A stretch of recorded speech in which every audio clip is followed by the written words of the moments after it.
ನಾಳೆ ಚಿತ್ರದುರ್ಗದಲ್ಲಿ ಬಿಎಸ್ವೈ ಅಭಿಮಾನೋತ್ಸವ, ಹರಿದು ಬರಲಿ ಜನಸಾಗರ, ತೋರಿಸೋಣ ನಮ್ಮ ಪ್ರೀತಿಯ ದಾರ ಎಂದ ಹರತಾಳು ಹಾಲಪ್ಪ.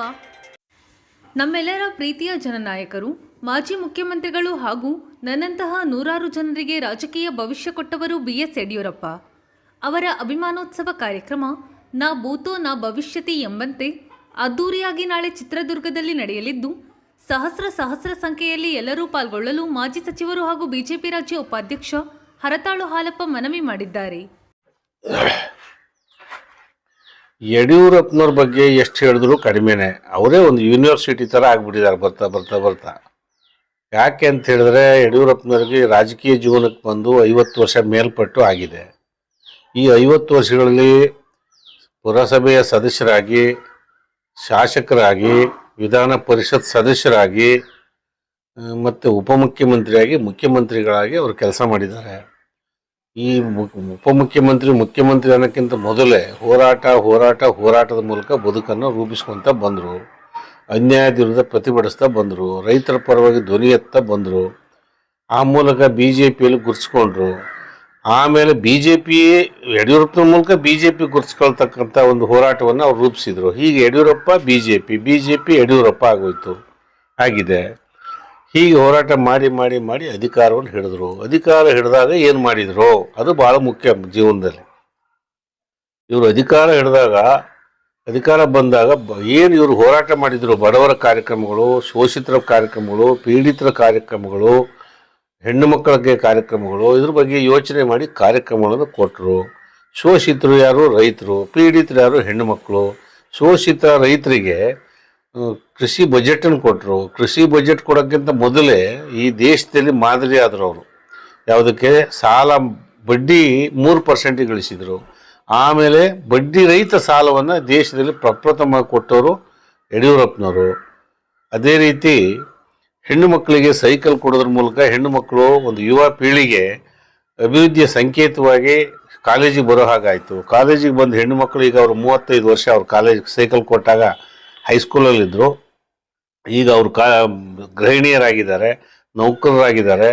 ಹೀಗೆ ಈ ಒಂದು ಯುವ ಸಮೂಹ, ಅದು ಹೆಣ್ಣು ಮಕ್ಕಳ ಯುವ ಸಮೂಹ ಒಂದು ಮುಖ್ಯ ವಾಹಿನಿಗೆ ಬರೋ ಹಾಗಾಯಿತು. ಅವರೆಲ್ಲ ವಿದ್ಯಾವಂತರಾದರು. ಇದು ಯಡಿಯೂರಪ್ಪನವರ ಕೊಡುಗೆ. ಮತ್ತು ಹೋರಾಟ ಅಂತ ಹೇಳಿದೆ, ಯಡಿಯೂರಪ್ಪನವ್ರಿಗೆ ಹೋರಾಟ ಅಂತ ಹೇಳಿದ್ರೆ ಅಹೋರಾತ್ರಿ ಧರಣಿ ಅನ್ನೋದೊಂದು ಪ್ರಾರಂಭ ಆಗಿದೆ ಯಡಿಯೂರಪ್ಪನವರಿಂದ. ಸ್ವತಃ ಇವರೇ ಮಲಗಿ, ಇವರೇ ಹಗಲು ರಾತ್ರಿ ಅಲ್ಲೇ ಧರಣಿ ಮಾಡಿ ನಮಗೆಲ್ಲ ಸ್ಫೂರ್ತಿಯಾಗಿದೆ. ಸಮಾಜಕ್ಕೆ, ದೇಶಕ್ಕೆ ಮಾದರಿಯಾಗಿದೆ ಅವ್ರ ಹೋರಾಟ. ಹೀಗೆ ಹಲವು ಯೋಜನೆಗಳು ಇದ್ದಾವೆ. ಅಧಿಕಾರಕ್ಕೆ ಬಂದಾಗ ಏನೆಲ್ಲ ಯೋಜನೆ, ಹುಟ್ಟೋ ಮಗುವಿಗೆ ಮಡಿಲು ಯೋಜನೆ, ಬೆಳೆಯೋ ಮಗಳಿಗೆ ಭಾಗ್ಯಲಕ್ಷ್ಮಿ ಯೋಜನೆ, ಹೈಸ್ಕೂಲಿಗೆ ಬರೋ ಮಗಳಿಗೆ ಸೈಕಲ್ ಕೊಡೋದು, ಹೆಚ್ಚಿನ ವಿದ್ಯಾಭ್ಯಾಸಕ್ಕೆ ಹೋಗೋರಿಗೆ ಸಾಲ, ಹೀಗೆ ಹಲವು ಯೋಜನೆಗಳನ್ನ ಮಾಡಿ ಜನರಿಗೆ ಮುಟ್ಟಿದ್ರು. ರೈತ ಅಂತಿದ್ರು. ಬರೀ ಏನು ಹೇಳ್ತಾರೆ ಇವರು ರೈತ ಅಂತ? ರೈತ ಅಧಿಕಾರಕ್ಕೆ ಬಂದಾಗ ಏನು ಮಾಡಿದ್ರು ಅನ್ನೋದು ಭಾಳ ಮುಖ್ಯ. ರೈತರಿಗೆ ಎಲ್ಲ ರೀತಿಯ ಸೌಲಭ್ಯಗಳನ್ನು ಒದಗಿಸಿದ್ರು.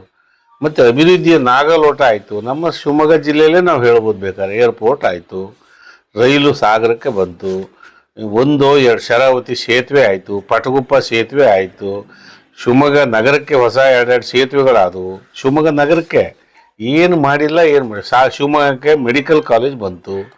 ಹೀಗೆ ಇಂಜಿನಿಯರಿಂಗ್ ಕಾಲೇಜು ಅವರೇ ಮಾಡಿದರು, ಸರ್ಕಾರದ್ದು ಬಂತು. ಹೀಗೆ ಹಲವು ಯೋಜನೆಗಳನ್ನ ಮಾಡಿ ಜನಮಾನಸದಲ್ಲಿ ಉಳಿದಿದ್ದಾರೆ. ಅದು ಎಲ್ಲಕ್ಕಿಂತ ರಾಜಕೀಯವಾಗಿ ಇನ್ನು ಹೇಳೋದು ಅಂದರೆ, ಅನೇಕ ಜನಕ್ಕೆ ವಿಳಾಸ ಕೊಟ್ಟರು. ರಾಜಕೀಯವಾಗಿ ನನಗೊಂದು ಸಣ್ಣ ಶಕ್ತಿ ಇರ್ತದೆ, ಆದರೆ ನನ್ನ ಗುರ್ತಿಸೋರು ಇರಲ್ಲ.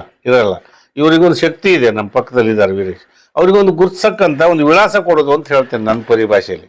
ವಿಳಾಸವೇ ಇಲ್ಲದಿದ್ದಂಥ ಅನೇಕ ಜನರಿಗೆ ವಿಳಾಸ ಕೊಟ್ಟು ಸ್ಥಾನಮಾನ ಕೊಡಿಸಿ, ಪಕ್ಷದಲ್ಲಿ ಸ್ಥಾನಮಾನ, ಸರ್ಕಾರದಲ್ಲಿ ಸ್ಥಾನಮಾನ, ಜಿಲ್ಲಾ ಪರಿಷತ್ನಲ್ಲಿ, ತಾಲೂಕ್ ಪಂಚಾಯತಿಲಿ, ಸ್ಥಳೀಯ ಸಂಸ್ಥೆಗಳು, GBA ಬೆಂಗಳೂರು, BBMPಯಲ್ಲಿ, ಕಾರ್ಪೊರೇಷನ್ಗಳಲ್ಲಿ, ನಗರಸಭೆಗಳಲ್ಲಿ, ಮುನ್ಸಿಪಾಲ್ಟಿಗಳಲ್ಲಿ ಚುನಾಯಿತ ಪ್ರತಿನಿಧಿಗಳಾಗೋದ್ರ ಮೂಲಕ ಒಂದು ವಿಳಾಸ ಸಿಕ್ತು ಪ್ರತಿಯೊಬ್ಬ ರಾಜಕಾರಣಿಗೆ. ಅಂತ ಸಾವಿರಾರು ಜನಕ್ಕೆ ವಿಳಾಸವನ್ನು ಕೊಟ್ಟಂಥ ಯಡಿಯೂರಪ್ಪನವರು. ಹಾಗಾಗಿ ಅಂಥ ವಿಳಾಸ ಕೊಟ್ಟ ಯಡಿಯೂರಪ್ಪನವರಿಗೆ ನಾವು ಒಂದು ಧನ್ಯವಾದ ಹೇಳ್ತಕ್ಕಂಥ ಒಂದು ಕಾರ್ಯಕ್ರಮವನ್ನು ಹಮ್ಮಿಕೊಂಡಿದ್ದೇವೆ. ಇದು ರಾಷ್ಟ್ರ ಮಟ್ಟದ ಕಾರ್ಯಕ್ರಮ, ಸನ್ಮಾನ ಸಮಾರಂಭ. ಇದರಲ್ಲಿ ಸುಮಾರು 10 ಲಕ್ಷ ಜನರು ಭಾಗವಹಿಸ್ತಾರೆ. ಸಾವಿರಾರು ಸ್ವಾಮೀಜಿಗಳ ಸಮ್ಮುಖದಲ್ಲಿ ಸಾವಿರಾರು ಅವರ ಸಹವರ್ತಿಗಳೊಂದಿಗೆ ನಾವೆಲ್ಲರೂ ಸೇರಿ ಈ ಎಲ್ಲ ಕಾರ್ಯಕ್ರಮ ಕೊಟ್ಟಂಥ ಯಡಿಯೂರಪ್ಪನವರಿಗೆ ಅಭಿಮಾನಪೂರ್ವಕವಾಗಿ ಅಭಿನಂದನೋತ್ಸವ ಅವರಿಗೆ ಕೃತಜ್ಞತೆ ಸಲ್ಲಿಸ್ತಕ್ಕಂಥ ಒಂದು ಸಂಭ್ರಮದ ಕಾರ್ಯಕ್ರಮದಲ್ಲಿ ನಾವೆಲ್ಲ ಪಾಲ್ಗೊಳ್ಳೋಣ. ನಾವೆಲ್ಲ ಪಾಲ್ಗೊಳ್ತಿದ್ದೀವಿ. ನಮಗೆಲ್ಲ ಒಂದು ವಿಳಾಸ ಕೊಟ್ಟಿದ್ದಾರೆ ಅಂದರೆ ಯಡಿಯೂರಪ್ಪ. ನಾನು ಹೇಳ್ತಾ ಇದ್ದೆ ಮೊನ್ನೆ ಸ್ವತಃ ವಿಜೇಂದ್ರ ಸರ್ ಅವರಿಗೆ, ನಿಮಗೊಂದು ವಿಳಾಸ ಬಂದಿದೆ ಇವತ್ತು ಸಿಕ್ಕಿದೆ ಅಂತ ಹೇಳಿದ್ರೆ, ಒಬ್ಬ ಅಧ್ಯಕ್ಷರಾಗಿದ್ದೀರಿ, MLA ಆಗಿದ್ದೀರಿ ಅಂದರೆ ಅದು ಯಡಿಯೂರಪ್ಪನವರಿಂದ. ಹಾಲಪ್ಪ ಒಬ್ಬ ಮಾಜಿ ಮಂತ್ರಿ ಅಂತ ಹೇಳ್ತಾರೆ ಅಂದರೆ ನಂಗೊಂದು ವಿಳಾಸ ಕೊಟ್ಟವ್ರು ಯಡಿಯೂರಪ್ಪ ಅಂತ. ಹೀಗೆ 10 ಲಕ್ಷಾಂತರ ಜನ ಕಾರ್ಯಕರ್ತರಿಗೆ ವಿಳಾಸ ಕೊಟ್ಟಂಥ ಯಡಿಯೂರಪ್ಪ, ವಿಳಾಸ ಪಡೆದಂಥ ನಾವು, ಅಧಿಕಾರ ಪಡೆದಂಥ ನಾವು, ಪಕ್ಷದಲ್ಲಿ ಬೆಳೆದಂಥ ನಾವುಗಳೆಲ್ಲ ಸೇರಿ ಯಡಿಯೂರಪ್ಪನವರಿಗೆ ಈ ವಯಸ್ಸಿನ 85ನೇ ವಯಸ್ಸಿನಲ್ಲಿ ರಾಜಕೀಯ ನಿವೃತ್ತಿ ಅಂತ ಹೇಳ್ತಾರೆ, ಚುನಾವಣಾ ರಾಜಕೀಯ ನಿವೃತ್ತಿ ಆದಂಥ ಅವರಿಗೆ ಅಭಿನಂದನಾ ಕಾರ್ಯಕ್ರಮ ಹಮ್ಮಿಕೊಂಡಿದ್ದೇವೆ. ಈ ಅಭಿನಂದನೆಯಲ್ಲಿ ನಾನು ಭಾಗವಹಿಸ್ತೇನೆ, ನನ್ನೆಲ್ಲ ಸ್ನೇಹಿತರು ಭಾಗವಹಿಸ್ತಾರೆ. ಸಾವಿರ ಲಕ್ಷ ಸಂಖ್ಯೆಯಲ್ಲಿ ಭಾಗವಹಿಸಬೇಕು. ಸಾಗರೋಪಾದಿಯಲ್ಲಿ ಜನ ಸೇರ್ತಾರೆ. ಅದನ್ನು ಕಣ್ಣು ತುಂಬ್ಕೋಬೇಕು ಅಂತ ನಾನು ನನ್ನೆಲ್ಲ ಹಿತೈಷಿಗಳಲ್ಲಿ, ಯಡಿಯೂರಪ್ಪನವ್ರ ಹಿತೈಷಿಗಳಲ್ಲಿ, ಅವರ ಸಮಕಾಲೀನರಲ್ಲಿ, ಅವ್ರ ಜೊತೆ ದುಡಿದವರಿಗೆ, ಅವರಿಗೂ ಕೂಡ ಯಡಿಯೂರಪ್ಪನವ್ರಿಗೆ ಸನ್ಮಾನ ಮಾಡೋದ್ರ ಮೂಲಕ ಸನ್ಮಾನ ಮಾಡ್ತಕ್ಕಂಥ ಕೆಲಸ ಯಡಿಯೂರಪ್ಪನ ಕೈ ಜೋಡಿಸ್ದವ್ರಿಗೆಲ್ಲ ಅಂಥೇಳಿ ಹೇಳೋಕ್ಕೆ ಇಷ್ಟಪಡ್ತೀನಿ. ತಾವು ಹೆಚ್ಚಿನ ಸಂಖ್ಯೆಯಲ್ಲಿ ಭಾಗವಹಿಸಬೇಕು ಅಂತ ಸಾರ್ವಜನಿಕ ಬಂಧುಗಳಲ್ಲಿ ನಾನು ವಿನಂತಿ